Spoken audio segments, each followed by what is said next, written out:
Thank you very much, Eleonora, for joining this podcast on futuristic luxury trends, and especially for the benefit of our young luxurypreneurs.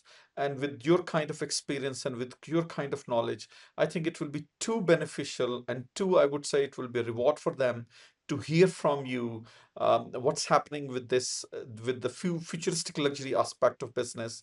And I would really request you to first to thank you for this time and your candid view on futuristic luxury. And second, I would request you to give you a little bit of small bio for our viewers, and then we'll start the conversation. Eleonora. Okay, thank you first, Shahid, for inviting me. I'm very pleased to be with you today. And brief bio. So, well, my name's Eleonora Cattaneo. I spent the greater part of my career at Bocconi in Milan as a professor, and then I moved to London, where I was the director of a master's in luxury brand management, and now I am in Glion, Switzerland, at a hospitality school, but also focused on luxury management. And my research interests are on branding, particularly, and currently I'm working very much on luxury experiences. Wow, wow, that's impressive. That's impressive. Let's start with luxury experiences, by the way. I don't know if you get a chance to look at few of my pieces on LinkedIn where I talk about the transition of experience to expressionism, where we talk about that now the consumer, like the connoisseurs, I call them, the connoisseurs of luxury are more looking at expressionism rather than the experience of the brand, but extension of their own personality into the product and services they use, rather than the impression or the experience of the brand ethos of a product or a service. How do you see that transition? What do you think about this? Well, I think it's very interesting, and I think you're very right to point this out because there's a lot of discussion around authenticity, and that really speaks to who I feel I am and what the brand says about me and how I can feel part or not, because there's always the negative option, how I can feel part of this brand and how I can feel at ease, in sync, aligned with a particular brand, much more than I am receiving a product or a service. And yes, it's luxurious, it's exclusive. Maybe I've had to work quite hard to obtain it, but ultimately it is way more transactional. Whereas in this case, there is a completely different approach in how people engage with brands, and the feeling, the emotions are much more intense in this case. Yeah, I think you rightly pointed out this aspect of it, where how do I affiliate with the brand? Because I think the stem of, and that's what my thought process is, the stem of expressionisms comes from the personal branding aspect of it, where I say that I'm the brand. When personalization takes a little bit of lead over the experience aspect of any product or service, it's more about personal branding, personalization, being curated for me, or made for me with my choice, with my fabric, with my kind of style, which represent me as a Shazad, for example, or as Eleonora. So don't you think there is a huge demand, and especially I'm definitely talking about 1% ultra luxury connoisseurs who are not looking to take the impression of the brand, rather than they want to create their expressionism with respect to personalization and uniqueability of the product and service they use on a daily basis, so that their personality extends beyond their persona, but it reflects into other products and services they use. Yes. Now let me see if if I've understood correctly. So I'll maybe give an example of how I see it, and then you tell me if we're thinking along the same lines. So there is a trend in say for product brands to go seek out some emerging niche brands that are artisanal, that are very much rooted in tradition, because it's perceived as being more, well, speaking more about yourself as a luxury consumer, and being truer to the origins of luxury, authenticity, craftsmanship, maybe some interesting founder story, which can be perceived to have been a little bit lost, and brands having become too commercial. Or another trend that we're seeing now is, as you were mentioning, personalization. So I'm not seeking the big name brand, I'm seeking the brand that can produce a perfume that is perfect for my sense, for my skin.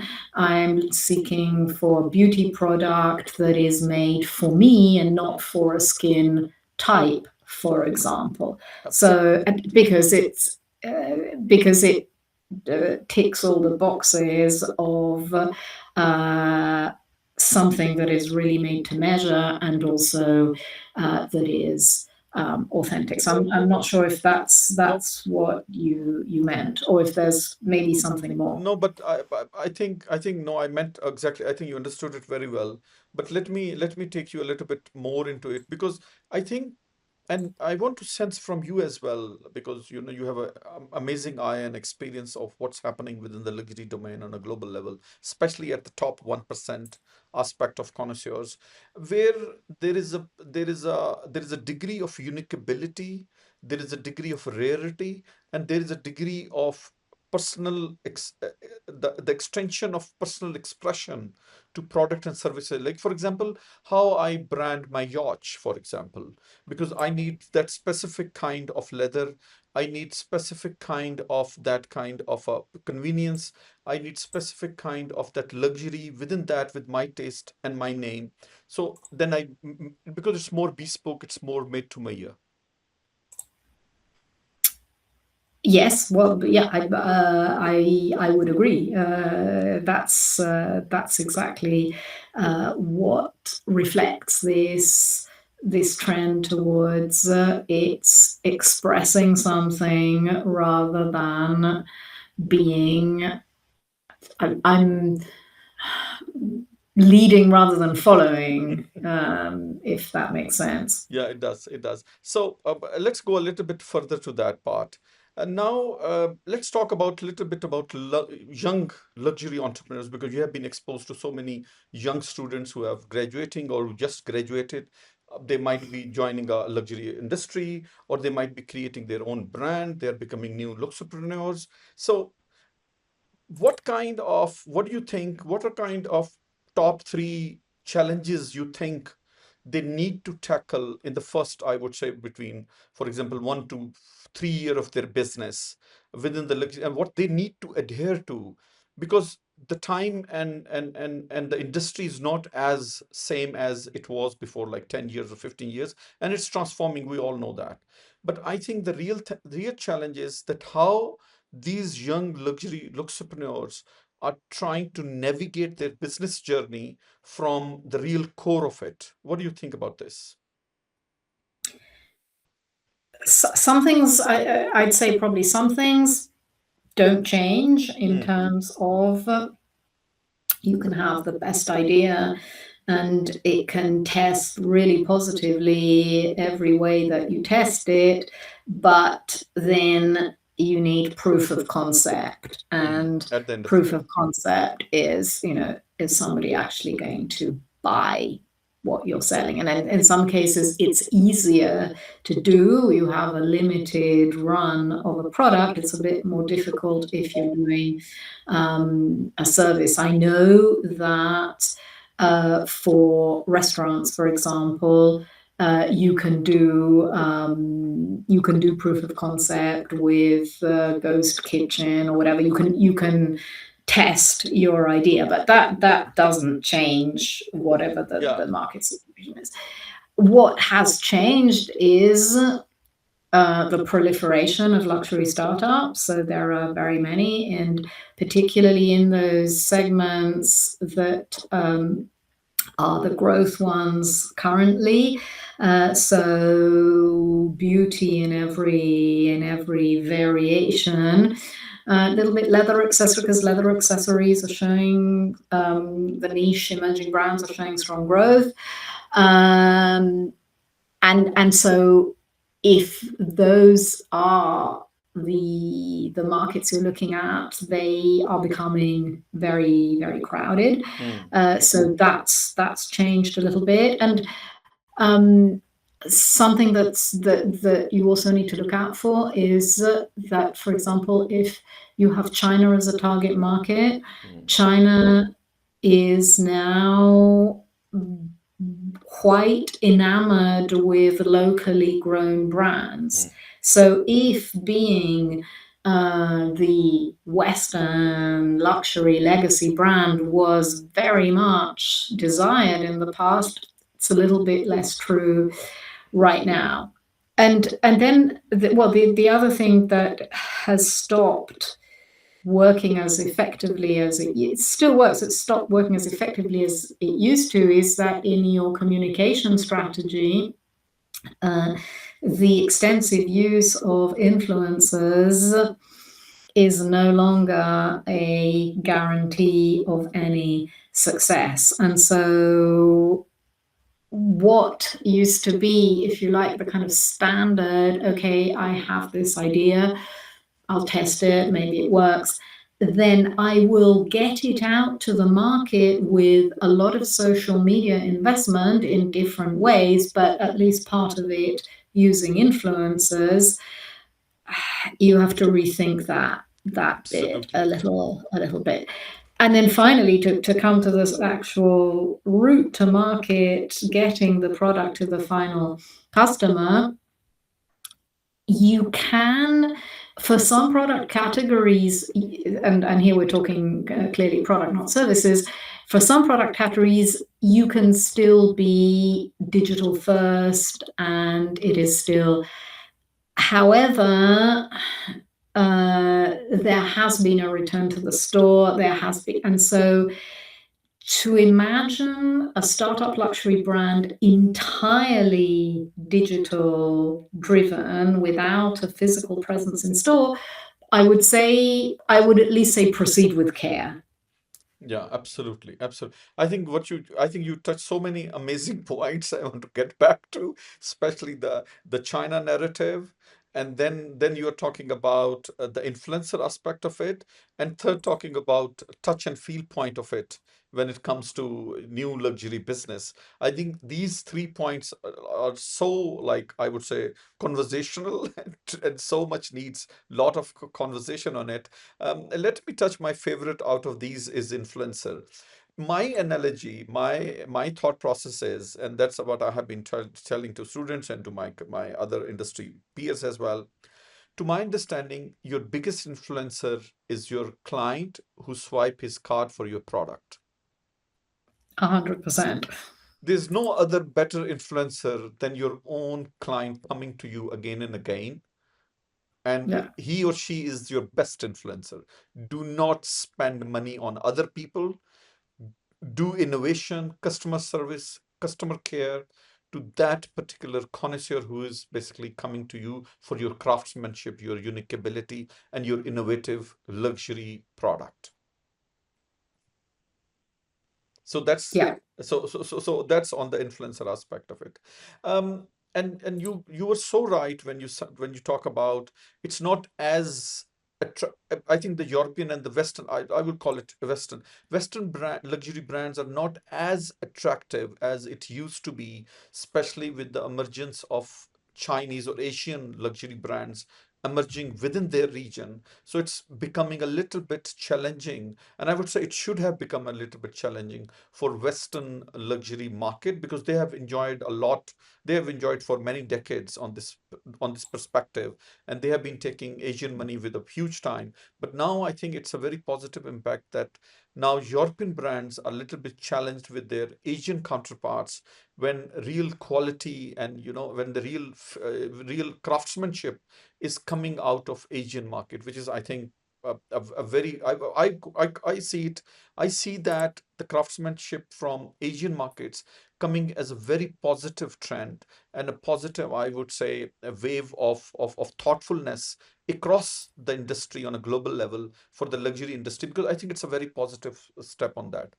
The last point when you talk about not only the digital but touch and feel, because I think they have to, and I totally agree with you, the concept of ateliers, the concept of their own small workshops, on small places where they used to work and creates or curate something particularly for you, where you can go and try it and come back again and then go and try it and made to perfection for my desire.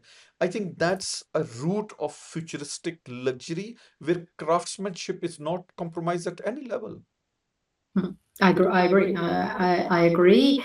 And I know that, for example, in France, the Comité Colbert is really trying to get young people interested in crafts because there's been a lot of handcrafted techniques, skills over the past decades, and there really are so few people who still have those abilities, and so few young people who are interested in becoming craftspeople. So I know that there is an attempt to bring the younger generation back to crafts because there is so much of luxury that is linked to that. The techniques handed down from one generation to another, this incredible ability to produce unique pieces, and so on, and so forth. So that's definitely something which I would see as hopefully re-established in the future of luxury. Excellent. Let's move to another subject which is of my keen interest. How do you compare loyalty with innovation in the futuristic luxury domain? I have my own perspective on that because, and let me share my perspective because I believe that loyalty is slimming down. It's reducing by miles and it's reducing by huge margins, loyalty. But innovation is the one who's taking stage now because of so much. Like as a connoisseur, I have so many options. I have so much information. I have so many innovative products and services to choose from. So I think the young luxury entrepreneurs have to really focus, to my understanding, far more on innovation than loyalty because I think loyalty can do even to some certain limit, but I think innovation is the one which will take them for a longer period, for far longer than the loyalty aspect of it. What's your take on this? I agree that loyalty isn't as for luxury brands again as much of a thing, if you'll allow me the term, as it used to be, in the sense that uh, that it's younger and younger people who are shopping luxury and they want variety. So there's uh, variety seeking buying behavior in luxury, which possibly wasn't so prominent before. And so rather than try and hold on to customers who are in any case looking for something new, something different, something original, as we were saying before, something that is an expression of who they want to be, then you're better to be innovative, and so you will lose customers at each cycle, but if you're innovative, you should gain Gain. more Yeah. than you lose. Yeah, thank you very much for endorsing, because an endorsement coming on my ideas from person like yourself is a big thing for me, to be very honest, because the kind of exposure and the experience and the knowledge you have. I think this is something very, very interesting. I'm just jumping to the last point here, where we talk about the global transition within the luxury industry happening, where, and now I'm talking about a little bit about technology and sustainability aspect of it. My point of view is that sustainability is a prerequisite. It's not an add-on. I think companies and the brands should not take sustainability as a marketing gimmick, but as a core element of their ground on the base of a luxury concept, rather than an add-on in terms of sustainability. And I think technology also, it's embedded in the futuristic luxury, but at the same time, technology should not lead the brand definition, rather than support its core ideology and its core substance. So technology need to be used, not to be forefront of your brand, and sustainability should be your core element, not as a marketing gimmick.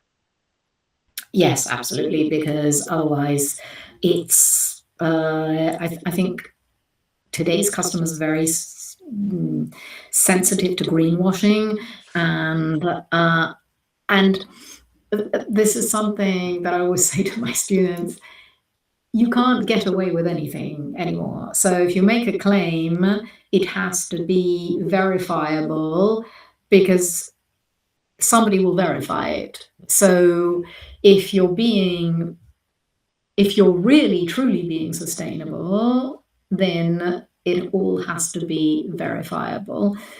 And it's not a point of difference, it's a point of parity. So, worst case, if you're not completely sustainable through the whole supply chain, um, don't mention it, and if it comes out, be transparent. I don't think there's any other way. There's no way that you can hide. And in this sense, I'd say look at the broader sustainability. So not just the environmental side of it, but everything else. So corporate social responsibility in its entirety, because that is an expectation. And the other thing I'd say is, if you are a legacy brand, whether it's fair or not, it's the case, you can get away with a little bit of getting caught on something. Like recently, some of the major brands, as you know, were caught using cheap labor, were caught being exploitative. And of course, it puts a dent in your reputation. But because the brand itself is so strong, it is something that possibly is, you get over it more quickly. If you're a startup brand, then it can really do you serious long-term damage. So you have to be sustainable, and it has to be part of the core of who you are as a brand. Um, if you have something that is particularly innovative in terms of sustainability, and here I'm thinking obviously more of the environmental side, then definitely it's something to celebrate and to promote. But the fact that you're using less water, or that you're using vegetable dyes to tan your leather, it's not really, again, it's not a point of difference anymore. Absolutely. And what's your take on the technology aspect of it, where technology sometimes takes the lead with the brand story or brand claim, rather than utilize it in a more, and let's include AI into this as well, where people think that, oh, AI can really lead my business, rather than AI need to be used to smartly and intelligently navigate your business strategy, rather than AI leads it or technology leads it in other ways as well. So, in terms of technology, any technology that supports your business is always a plus. Technology that means that you're using less materials because there's a software that can determine what the optimal amounts of material is great. Anything that optimizes what you do is great. Anything that replaces what you should be doing by hand is not really luxury. So you make the decision. And then in terms of AI, yes, by all means, use AI to go check out conversations online, what's being said about your brand. Use AI to determine customer preferences or make proposals to customers in different ways. But bear in mind that we should always remember AI is a repository of stuff, and it's not creative, it's not innovative. It just goes and trawls for information that's already existing. So if you want to be creative, innovative, new, then you've got to use your own brain, not the algorithms. I love this. What you just said, just love this because that's exactly what I think there is a misconception about it that, AI create can be creative for me, but that's absolutely because then you cannot be unique because it's gathering information what's already existing there. So it's not giving you Yeah, something new or something creative. So that's exactly. absolutely. Any before we conclude, any last points for future Luxepreneurs from your end, maybe one or 2 points for in terms of their new businesses. What any golden statements from your side? I'd say if you're already doing it, if you've already started it, if you've already, then some of it may sound a little bit trite, but it is, keep uh, being innovate, be true to yourself, be true to, determine what the essence of your brand is, and always go back to it, whatever decision you're making, even when it might be tempting to do something short term that could bring you some quick sales, but it's, I would say, slow and steady wins the race in terms of building a luxury brand. And if you're thinking about something but you haven't actually done it yet, you're just thinking about it, then there's this phrase, scanning the periphery. Go out of off the beaten track, the road not taken, because that's where you'll find something that is Yeah. truly innovative. And it might require more effort, more resources, more investment possibly, but you won't be overwhelmed by a million other people who are doing the And same I think thing. it will be worth the journey. Yeah. Excellent. Eleonora, thank you very much for your time and your golden words. I really appreciate it. Thanks a lot. Thank you, Shaz, for inviting me, and a lot of success to all the luxury entrepreneurs. Thank you. Thank you.